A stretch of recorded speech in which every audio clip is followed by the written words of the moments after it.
Anditi? Yeah. To be very frank with you, andimbofare nazvo. Anditi? Saka inokwanika zvinhu zvandofunga zviriboka.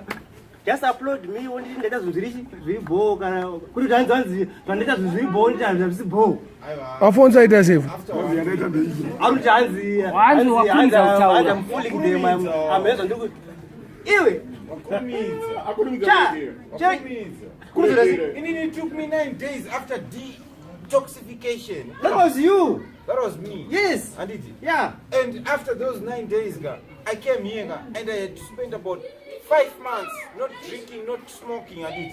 But I'm hooked on the same thing. It's very difficult to swim. Mindset yako yoyo. Mindset yako yoyo. Ndo mindset yako man. What I'm saying is very Saka yoga the moment yanofanira zvinhu zvakatika kwawiri nezvakatika kwandiri It's a problem. Bosi vanhu takasiyana. Takasiyana. Saka yoga mama challenges akasangana nawo pakadzosa zvinhu zvakwambengo wasiya. They are very different. They're different from mine. Saka ini kandeti ndaregeza. Good. Yes. Good to hear that from you. Hey, no, what I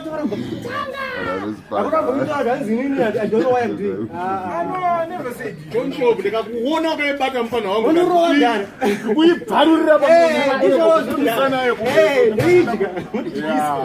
Yeah. But didn't pay you. But didn't pay him back. When Jojo Gambo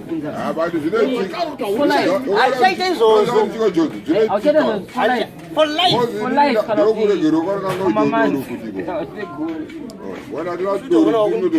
I want to talk of that is for life.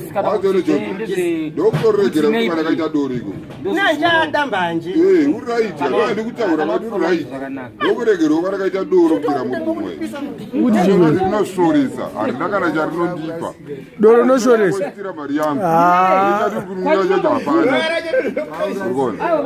Kumbovunza kuti sure is for life. Iyo saka John ukuzwa kuti ane muntu dzokera zvawataura iwe chimimba. Karap. Exactly no same thing. Zvakuregedzisa chamba. Ndo zvakaita zviregedza uduru. Alright. Bosi zvinoita sei? Hapana kana zvazvinoita. Ndopera ndakutokungura ndabori mumiri. Saka zvinoshoresa. Aiwa. Ndopanangwa chii. Kumana unwa cheni. Inini manje ndopa ndatoni more than 10 years ndakatiregedza. Waregera doro. Asi handazombo nyanyoda hangu kuda kubva ndatoti kungomuka chiko chanwa. Why do chimwa mbo? Waona mazvinhu zvinoitika. Zvinoitika. Abati ndinoregedzika zvaro hai. Inanga tiri plan yangu pakugara ngekuti mangezi ndazodziregedza pandesha ndodziregedza ndodziregedza sei. I think this time ndingazoona mukana kunyadzira sei. Unodzisiya. Saka mukana wakauya nei dream. Kadream kanga rikasosa.